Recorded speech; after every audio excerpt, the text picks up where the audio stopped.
हुजूर सैयद आलम सल्लल्लाहु अलैहि वसल्लम ने मिलाद को तो मना नहीं किया, लेकिन मस्जिदों को पुख्ता बनाने को मना किया। मस्जिदों को पुख्ता बनाने से मना किया। अब आप देखिए, मैं बाहर था तो मैंने वहां लोगों को समझाया। मैंने कहा ये कालीन कितने का डाला? वो कहने ये 1 लाख पाउंड का है। मैंने कहा ये तो बहुत ज्यादती कर दी आपने जनाब, इसराफ कर दिया आपने। 1 लाख पाउंड में तो 50 मस्जिदें बन जाती। भाई नमाज ही पढ़नी थी ना, जरूरी नमाज है ना, ये कालीन है क्या जरूरी है? ये नमाज। तो मैंने कहा नमाज के लिए आपने 1.5 लाख पाउंड का कालीन डाल दिया। भाई नमाज जरूरी है तो 1.5 लाख पाउंड में तो 100 मस्जिदें बन जाती, कालीन क्यों डाला? तो उनके चेहरे उतर गए। मैंने कहा देखो सवाल अच्छा नहीं लग रहा ना? कह लगे हाँ। मैंने कहा इसलिए कि आपके दिल में नमाज की मोहब्बत बस गई है, तो जो नमाज के लवाजिमात है उसके खिलाफ आप सवाल नहीं सुनते। काश हुजूर की मोहब्बत बस जाए ना, तो फिर चिरागों का सवाल भी आप नहीं सुनेंगे। नबी पाक सल्लल्लाहु अलैहि वसल्लम ने पक्की मस्जिद करने से मना किया। बुखारी अबू दाऊद शरीफ के अंदर वाज़ेह तौर पर नबी पाक सल्लल्लाहु अलैहि वसल्लम का इरशाद मौजूद है, और ये अबू दाऊद शरीफ के अंदर बाब मौजूद है, इदा अबो फी बिनाइल मस्जिद, मस्जिद बनाने का बयान। अन अब्दुल्लाह इब्न अब्बास क़ाल नबी सल्लल्लाहु अलैहि वसल्लम मा उमीरतु बितशयीदिल मसाजिद, नबी पाक ने फरमाया मस्जिदों को प्लास्टर तक ना करना, मस्जिदों को प्लास्टर तक ना करना, चूना तक ना करना। आज मुझे बताइए, जो कहते हैं मिलाद जायज नहीं, उनकी मस्जिदों को लाकर कहते आइए हमारे वहां सेंट्रल मॉस्क, इसको हम कहते हैं पारे। कहने क्यों? क्या इसमें ट्रिलियन पाउंड लगा है, इसमें ट्रिलियन डॉलर लगा है, इसमें करोड़ रुपए लगे हैं, आपको नहीं पता? हमने कहा क्या लगा दिया? कह लगे ये मार्बल का पत्थर देख रहे हैं? कह लगे हाँ। क्या ये मार्केट में पत्थरों की तो काफी किस्में हैं, 100 रुपया 200 रुपया 1000 रुपये, ये 50,000 रुपये फुट है। हमने कहा अच्छा।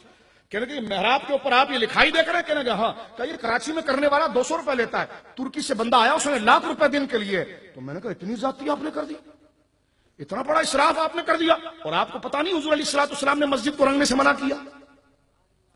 अब मिलाद शरीफ पर एतराज करने से पहले इस बात को आप सुन लीजिए, मैं मसले का सलूशन बस कर रहा हूं।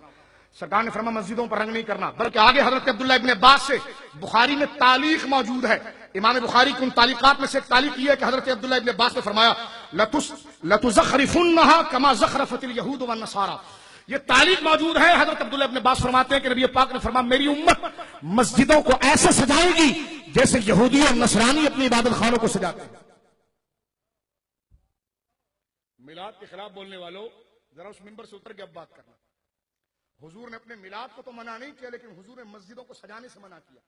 हुजूर ने मस्जिदों को मुज़य्यन कीमती मार्बल लगाने से मना किया, और उस पर प्लास्टर करने से मना किया। आलम सल्लल्लाहु अलैहि वसल्लम ने ये तो नहीं फरमाया कि मेरा मिलाद ना करो, लेकिन ये जरूर फरमाया कि मस्जिदों को खूबसूरत ना बनाना।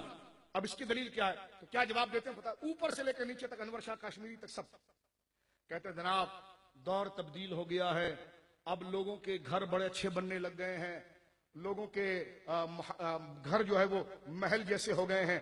अब खुदा का घर अगर एक झोपड़े जैसा हो तो लोग तो ऐसी नमाजें नहीं पढ़ते, और झोपड़ा अगर देखेंगे तो लोग तो ऐसी दूर भागेंगे।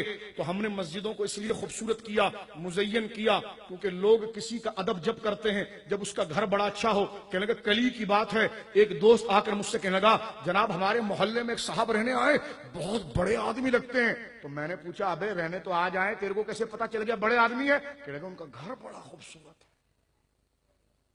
तो कहा देखिए घर एक दिल में असर डालता है, का उनकी गाड़ी बड़ी खूबसूरत है तो ये असर डालता है। तो कहा अगर अल्लाह का घर झोपड़ा हो, मिट्टी का ढेर की तरह हो, और लोगों की कोठियां हो, तो इससे तो फिर अल्लाह का घर अगर बजाहिर वो अगर झोपड़े की तरह हो तो लोगों के दिलों में अल्लाह की कदर कम हो जाएगी, नमाजों की कदर कम हो जाएगी। और आपको बता दें मुज़फ़्फ़र शाह साहब सुन लीजिए आप, ये हमने मस्जिद इसलिए खूबसूरत बनाई है कि ताकि बेनमाजी भी आए तो कालीन को देखकर इतना मुतासिर हो जाए, फानूस को देखकर इतना मुतासिर हो जाए, दोस्त को कहे अबे तू जाता है तो जा, मैं तो नमाज पढ़ के जाऊंगा। तो मैंने कहा क्यों? रसूलुल्लाह ने तो मना किया था। का उनको जरूरत नहीं थी, क्योंकि उस दौर में तकवा इतना था कि वो इमारतों के मोहताज नहीं थे।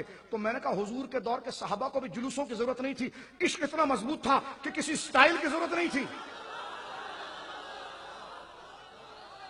जरूरत न थी। मैंने कहा जैसे जैसे दौर दूर होता रहा, लोगों के घर पुख्ता बनने लगे, तो मस्जिद की अजमत को उजागर करने के लिए, अल्लाह की इज्जत दिलों में बिठाने के लिए, नमाज की तरफ लाने के लिए मस्जिदें इसलिए खूबसूरत बनाई ताकि बेनमाजी भी आए तो नमाज पढ़ने लग जाए। मैंने कहा दौर सहाबा से दूर हो गया, इश्क मुस्तफा दिल में कम होने लगा। जश्न चरागा इसलिए किया कि जो प्यार ना भी जानता हो वो देखकर मुस्तफा का दीवाना बन जाए।